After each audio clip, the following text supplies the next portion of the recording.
Welcome to Finest Work Songs. My name is Matt. My name is also Matt. For those who have decided to jump in on Dookie as their first episode, That's right. What do we do? Matt, we love to take an album each episode and reflect on it and think back about what made that particular album special or fun or brings back good memories. Sometimes it's undeniably classic albums, or sometimes it's an album that we wonder if it's held up over time, or it might be something that's critically acclaimed that a lot of people may not know about. But yeah, it's just our opportunity to talk about great albums. And today, don't be afraid, but Matt, we're not alone. It's so dumb. But I love it. Excited to have Troy Fairbank with us today. Good morning, Troy. Good morning. Thank you. Yes. Thanks for being here, by the way. Thanks for having me. Yeah. What are we reviewing today? Today we're reviewing Dookie by Green Day. I think I'm cracking up. Am I just paranoid? Am I just up? I went to a shrink to analyze my dreams. She says it's like a sex that's bringing me down. I went to a whore. He said my life's a bore. Choke with my white cause it's bringing her down. Sometimes I give myself the creeps. Sometimes my mind plays tricks on me. It all keeps adding up. I think I'm cracking up. Am I just paranoid? Troy, I'm glad you picked this album, and also it really takes me back. Yeah. I know we'll get into memories, but immediately, this isn't one that I've sat with for years and years, but it was really intense there for a while and very impactful in probably early college for me. Yeah. Should we jump into memories? Let's do it. The song? Yeah, that's The right. Barbra Streisand song? Always. Exactly. We always like to begin, Troy, with talking about our memories of a particular album. And so for you, where does Green Day begin? There was a guy in my homeroom class, and he came in one day and he had the CD. The cover work obviously caught my eye. So I asked him about it. I was like, who's that? And he's like, oh, it's this new band. You got to get it. To me, it was different than anything I had ever listened to at that time or even through today. So I wasn't listening to that kind of stuff. So it was just very different. I listened to it all my senior year, all through college. And even now, I'll go back to it and listen. I have a 4-year-old son, and he knows if it's a Green Day song. Yeah. But honestly, if you ask me, Green Day is not one of my favorite bands.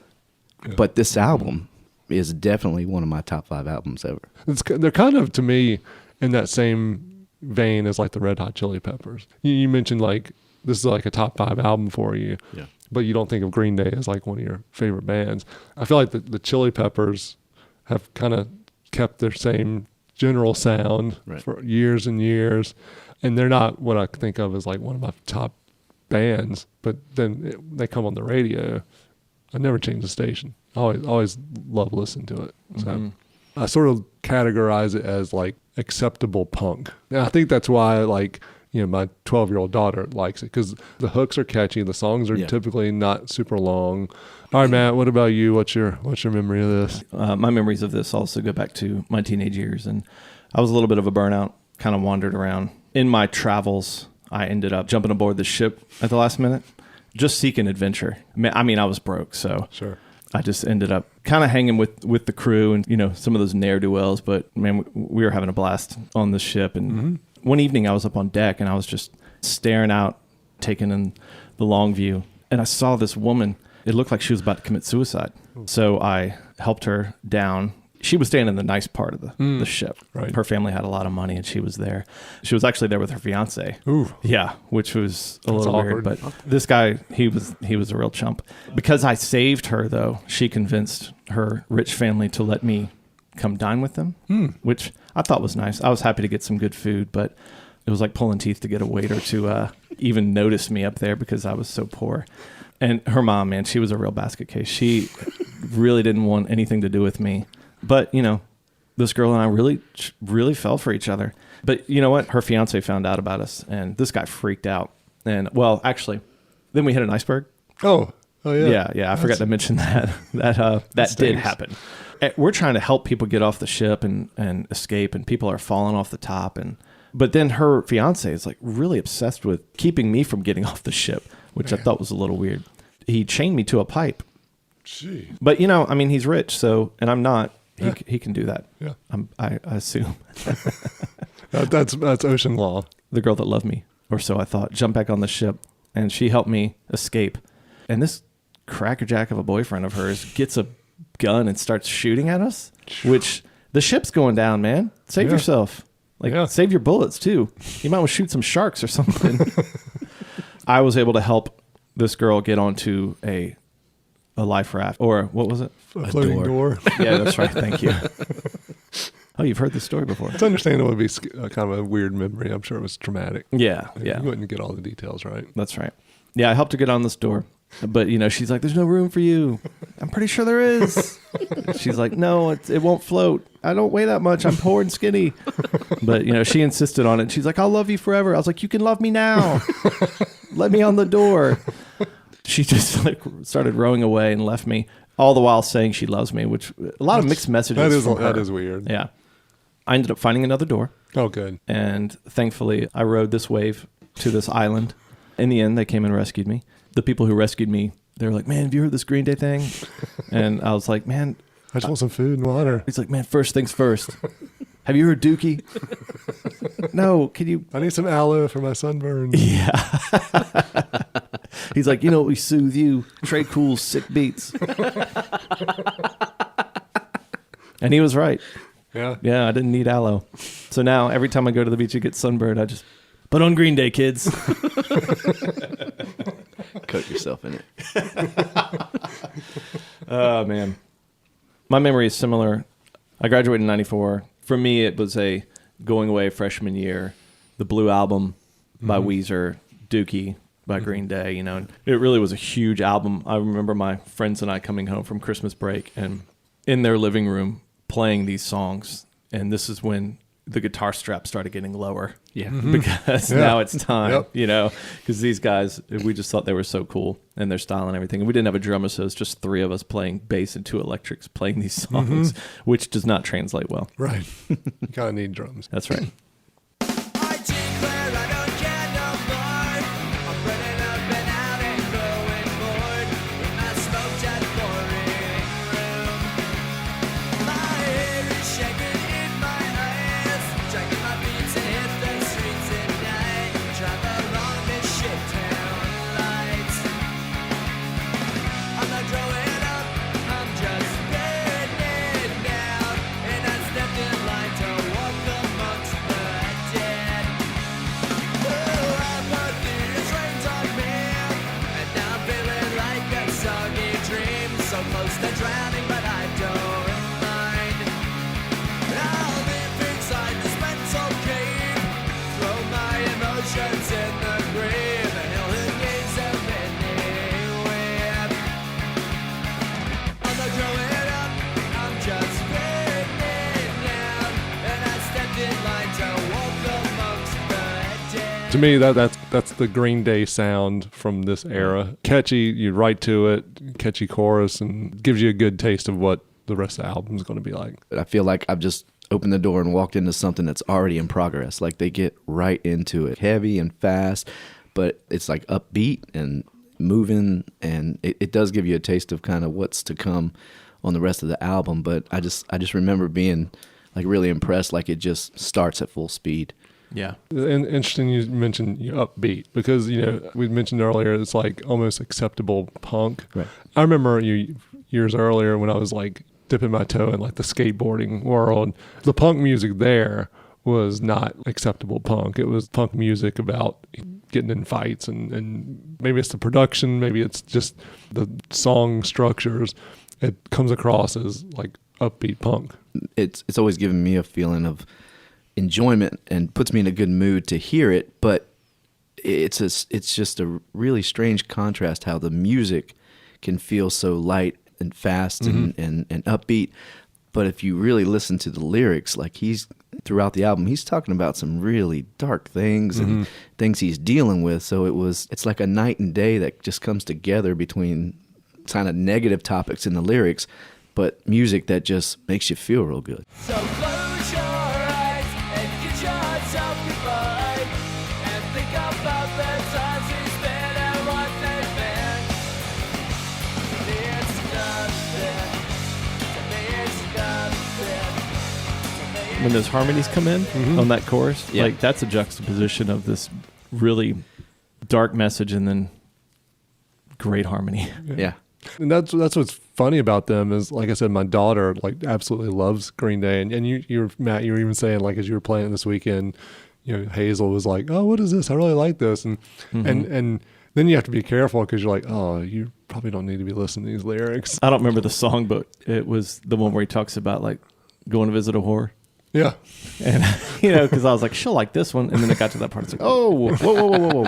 Yep. Yeah. He said, hear the lion roar, sweetie. That was a basket case. it's a weird juxtaposition in that of these really accessible hooks and choruses and harmonies with, you know, like you said, Troy, like pretty dark lyrical content. Yeah. Like you were reading the lyrics.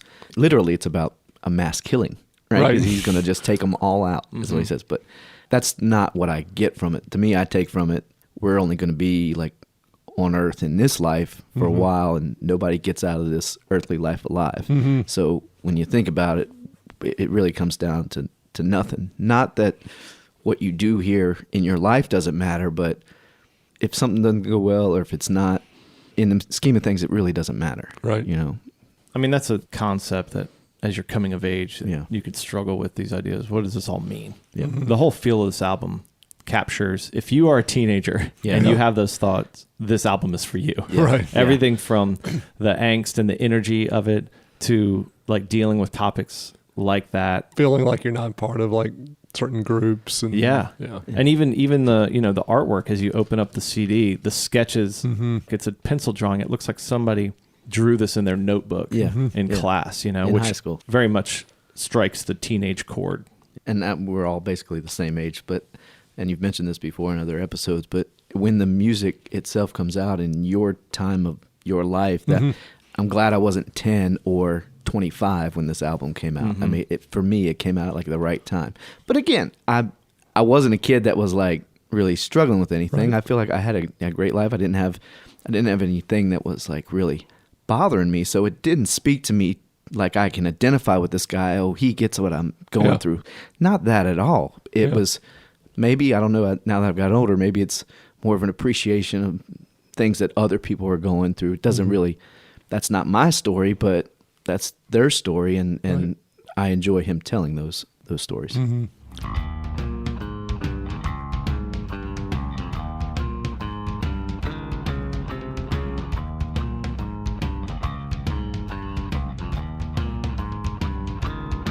I'll sit around and watch the tube, but nothing's on.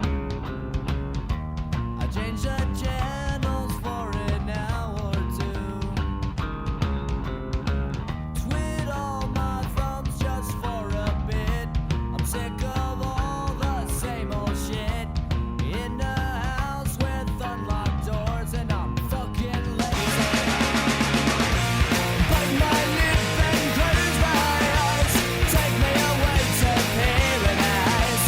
I'm done and bored. I'm gonna wear blind till I smell like shit.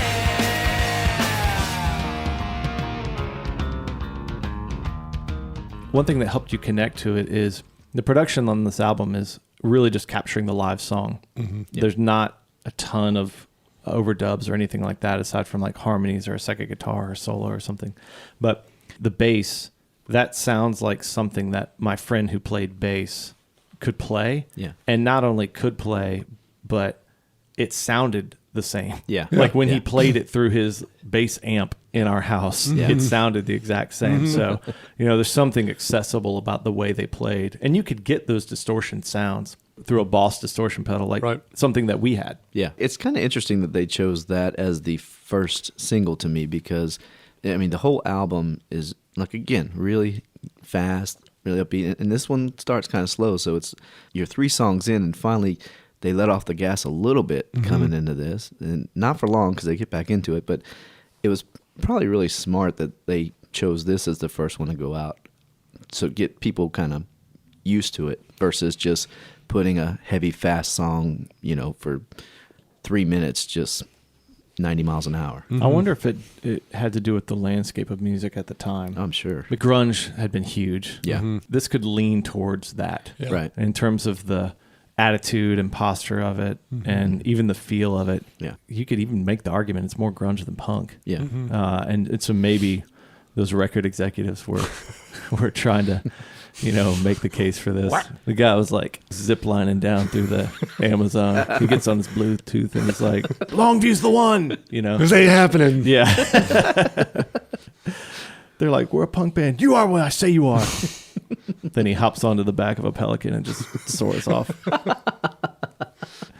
You're naming your album Wall of Doo-Doo. No, we're not. Yes, you are. Fine, Dookie. He's always so negative. But seriously, I'm guessing that's why. Why that's the first single. Oh, Yeah. you look at the singles. There were actually 5 singles from this album. You would think probably like Welcome to Paradise or When I Come Around would be the logical like first ones to put out there. Yeah. But I think, Troy, to your point, like you hear those, they're great and they're probably going to be huge, massive hits, but they also sound more like the rest of the album. Yes. Whereas with Longview, you get a much more diverse sound from the band.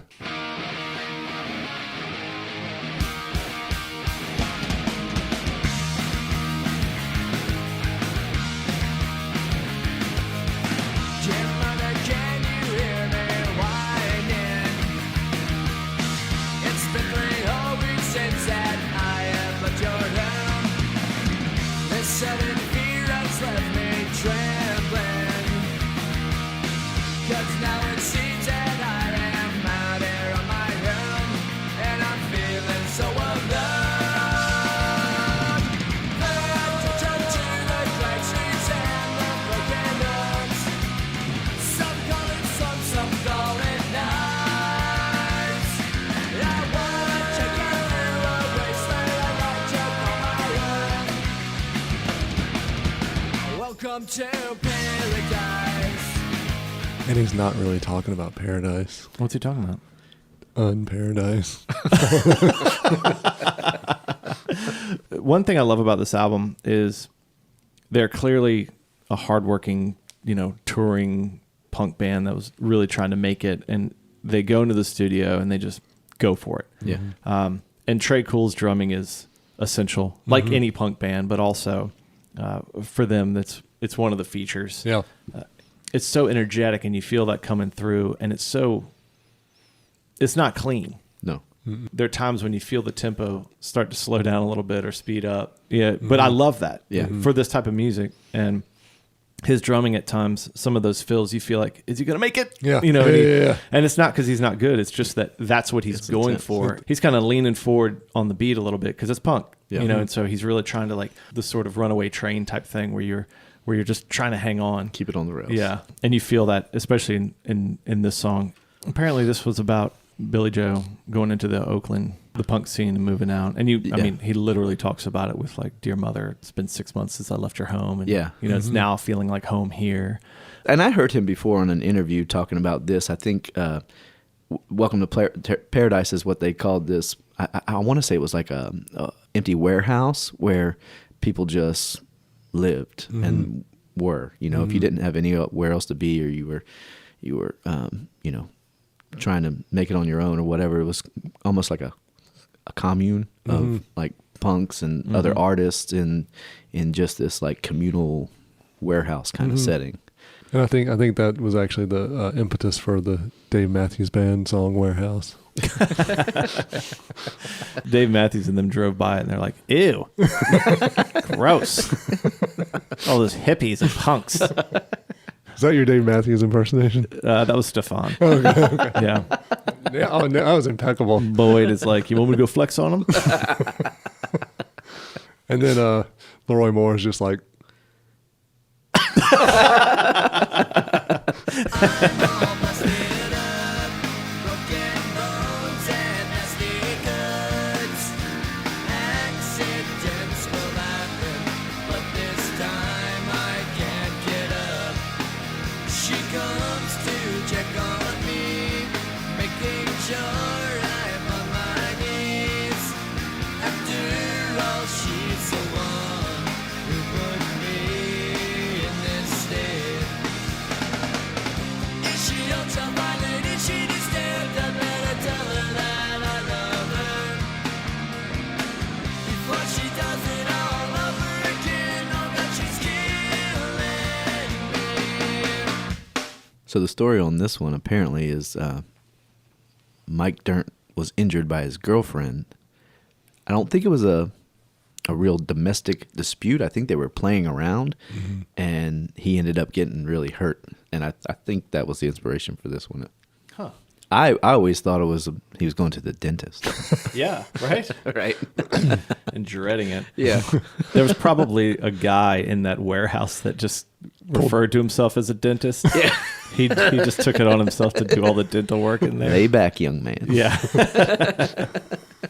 This hurts you more. No, actually, this hurts you more than it hurts me. Yeah. You're a dentist? Aren't you homeless? I'm not homeless. I live in this warehouse with you. They have all the different roles in the warehouse. There's the dentist and The doctor. the doctor, the attorney. retirement specialist, the attorney. Got them this contract. That's right. As I listened over the weekend, this song reminded me how much more than punk they are. Yeah. And thinking back to college, I thought, this is a punk band. And then when I listened to this album, you can make the argument, no, it's not. Yeah. Yeah. You could choose a song and say, this is why they're not a punk band. Right. And then you could choose another song and say, this is absolutely why they're a punk band. Right. To their credit, they're able to do all of those really well. This song sounds to me like a late 50s rock song. You could take this back to then, change the production a little bit, maybe slow it down a little bit, and it would fit.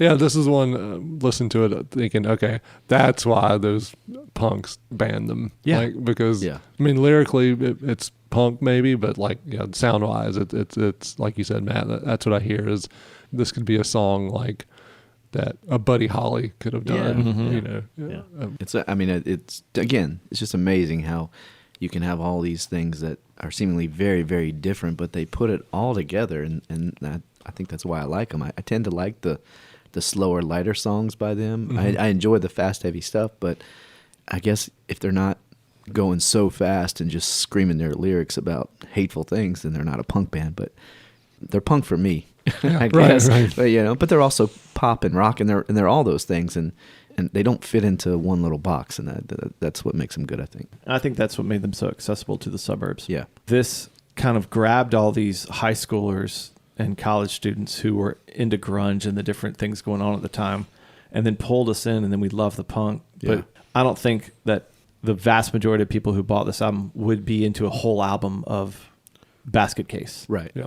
Or Burnout. They like you said, they want some different things going on. Yeah. I don't know enough about particularly Billy Joe Armstrong, what his background or how he was raised or any of that. Because I'd be curious to know, if I had to guess, he probably was raised on things like the Beatles and the Beach Boys, and very melodic, pop strong song structured songs, and then life throws you curveballs, and you veer more toward a punk sensibility, but you've still got all that in your DNA essentially, and it comes out in songs like that one in particular. Yeah, I know he's said before, the band Husker Du was a huge influence for him. Yeah, he listened to a lot. Maybe one of his favorite bands. I don't. Yeah, that makes sense.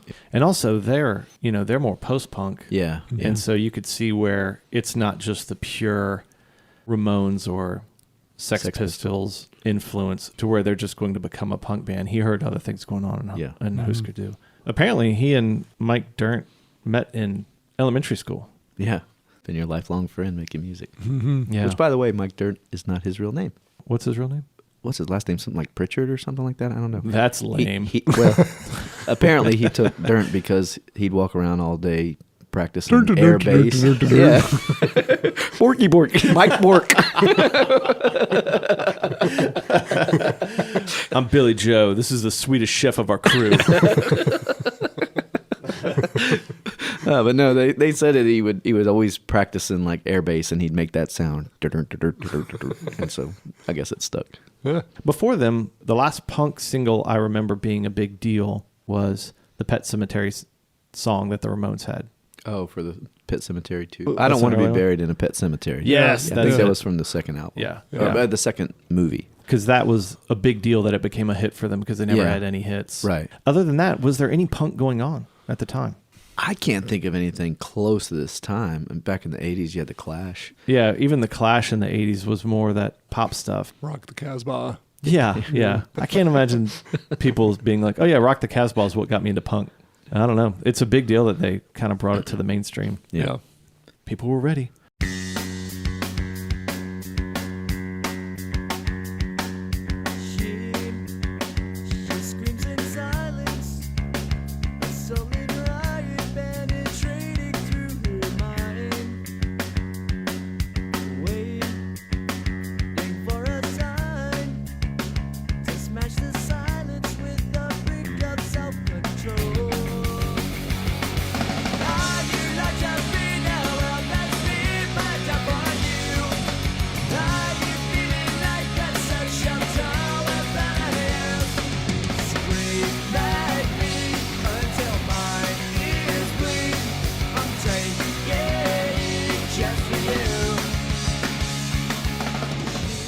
So this is your favorite?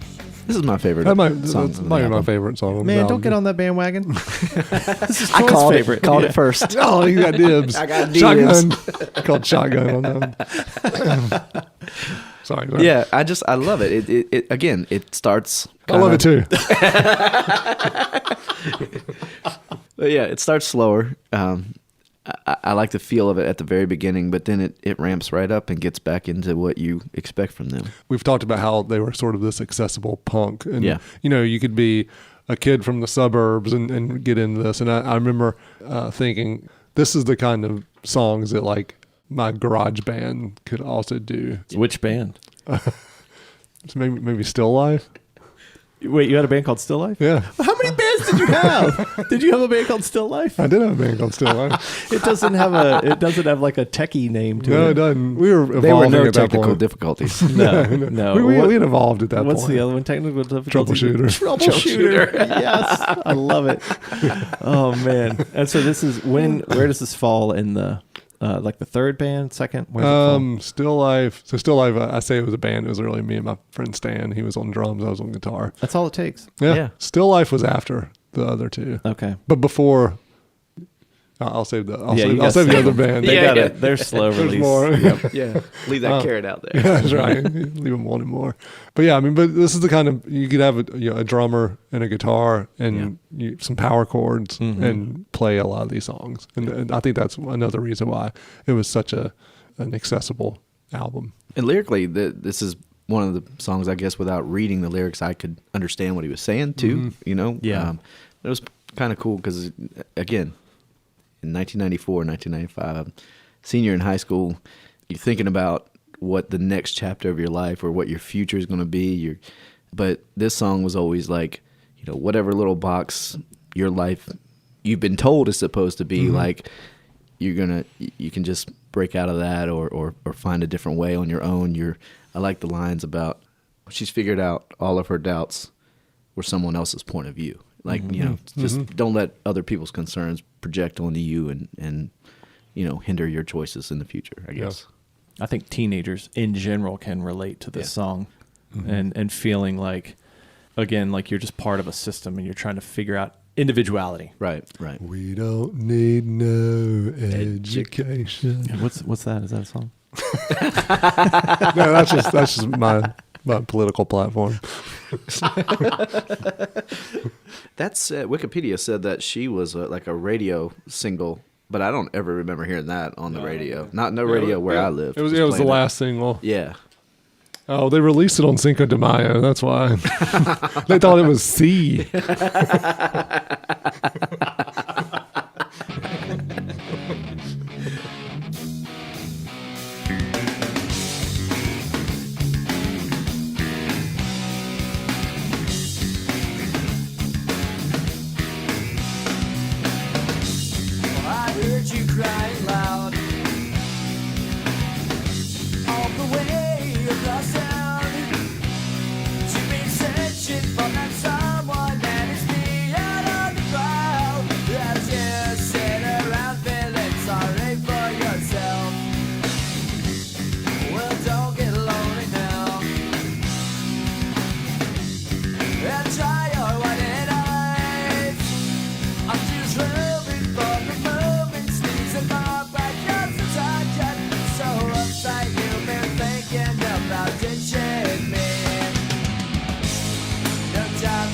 the world around. 'Cause you know where I'll be found when I come around. This was a big song. Yeah, huge. What single was it? The fourth one. Was it the biggest song?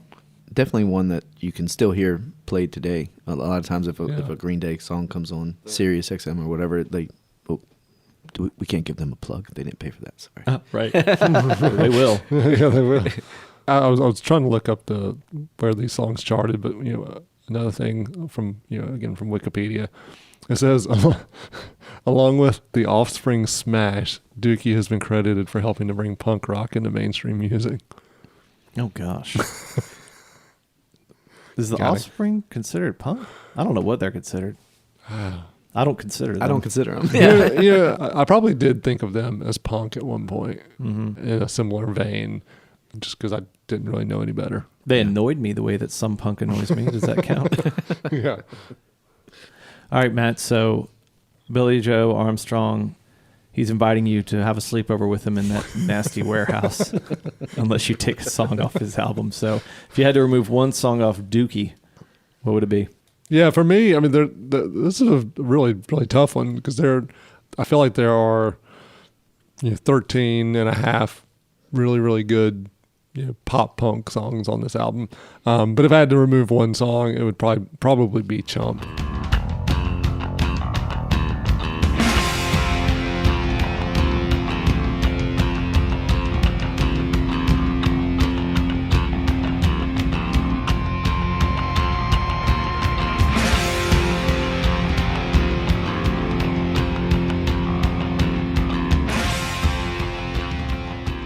That's the one that, as I always say, if would the album still hold up? And I think easily you remove Chump and the album still holds up.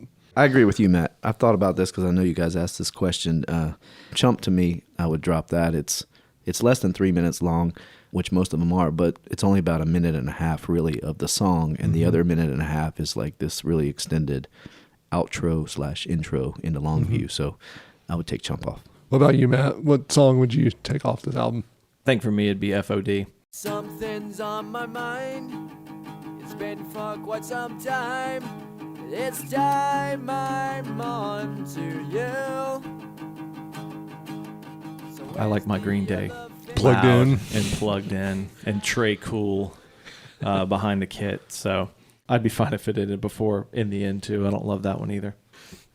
Well, Troy, I'll be honest. When Matt was telling me you wanted to do Dookie, I was even texting him like, didn't he say he wanted to do Wilco also? It's like, because I had this memory of this album just being this punk album that I liked in college. And I walked away from this weekend after listening to this album being really impressed with Billy Joe's songwriting, his lyrics, not from this captures my heart or this is Bob Dylan, but in terms of his ability to write simple lyrics, incredible melodies. Yeah. I mean, he's got hooks all over this album. That's what made hooks them so... for days. Hooks for days.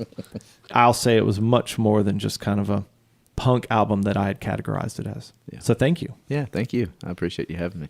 We hinted on this before, and I don't know if just thinking about 1994 was like a huge year. Like, you think about a lot of careers started, or the world was introduced to a lot of bands like Green Day, Weezer, Under the Table Dreaming, 9 Inch Nails, Downward Spiral came out that year. Beck's first album came out. So this album came out in a scene of a lot of other incredible music at that time. But 25 years later, I still enjoy it. That's why it's a good album. Yeah, and don't forget The Offspring. That's right. Oh my gosh. I think they came out the same year. Also, Here Comes the Hot Stepper was 1994. Oh. Same. Well, I'm sure we'll do an episode. Well, yeah, at least one. Who is that? Aini Kamosi. Yeah. Nice. Can I stay because I know that, or do I have to get out because I know that? That's impressive. We should just go ahead and do that episode now. Yeah, here we go. No, this has been a lot of fun. Troy, thanks for sitting in and doing this and suggesting this album. It's been a enjoyable time to go back and revisit it. And yeah, you're right. I mean, it's an album that still holds up really, really well. And I look back on the time when I was listening to this album a lot, as it was a very good time in probably most of our lives. Are you listening?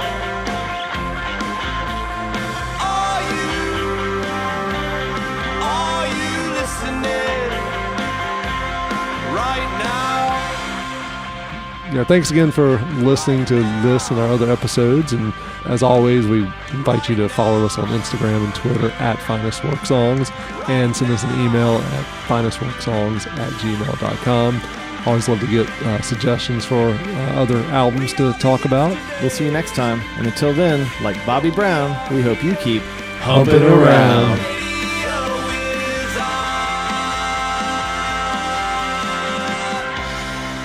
Our theme song is by the incredible band Medium Heat. This track is called Radio, and you should check them out at mediumheat.bandcamp.com. And check out any upcoming shows if you are in the Raleigh area. They are on Facebook at Medium Heat Music.